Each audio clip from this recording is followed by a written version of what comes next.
Imagine a kingdom built from red earth, its stories stretching back 1,000 years. This is the saga of the Benin Empire, born from the heart of a dense West African rainforest. In the 1300s, the air in Benin City vibrated with the sound of iron striking stone. The Obas, or kings, were no longer just mythical figures but master builders, carving a new destiny from the forest.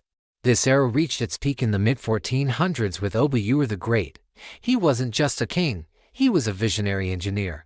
Under his command, massive moats and ramparts were constructed, earthworks so vast they were compared to the Great Wall of China. He transformed Benin from a simple settlement into a true empire. The city was a marvel of urban planning, with wide, straight streets laid out in a grid. At its heart was the royal palace, a sprawling complex filled with pillars clad in shimmering bronze, each one telling a story of a past victory. As the world entered the 1500s, the Benin Empire stepped into its golden age.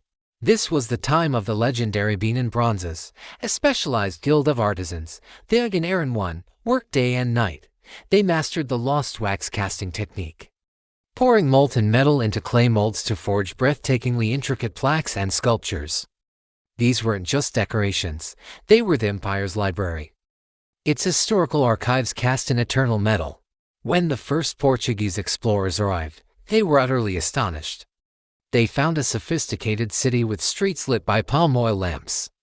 They saw an Oba so revered, draped in coral beads so heavy that attendants had to support his arms. Benin was not a backwater, it was a global power, trading pepper, ivory, and fine cloth on equal terms with the kingdoms of Europe. But by the 1700s, shadows began to creep across the empire. The world outside was changing rapidly. The growing transatlantic slave trade and internal power struggles started to weaken the Oba's centra. Authority, ambitious chiefs began to challenge the throne, and the once secure trade routes became dangerous and unpredictable. In response, the great city started to look inward. It focused less on expansion and more on spiritual protection and ancient rituals, trying to hold onto its power in a world that was slipping from its grasp.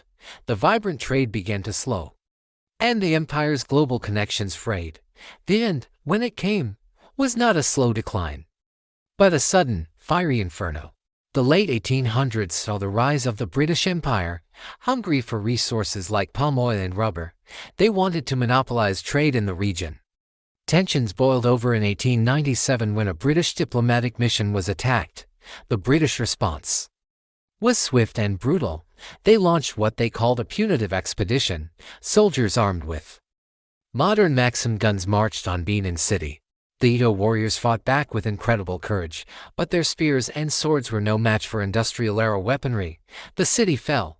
The great palace was ransacked, and thousands of bronze plaques, the very soul of the empire, were stripped from the walls and shipped to museums and private collections in London and across Europe. Shortly after the looting, a mysterious fire engulfed the city, destroying the ancient wooden architecture and wiping away centuries of history. The sovereign reign of the Benin Empire was over. Though the empire fell, the spirit of the Edo people endured. Today, the Oba of Benin still sits on a throne in Benin City. He serves as a traditional ruler, a living, breathing connection to a proud lineage that once commanded the forests of West Africa, a reminder of a kingdom that etched its story not just in earth, but in everlasting bronze. Thanks for watching. If you want to explore more incredible stories from history, make sure to like and subscribe for more.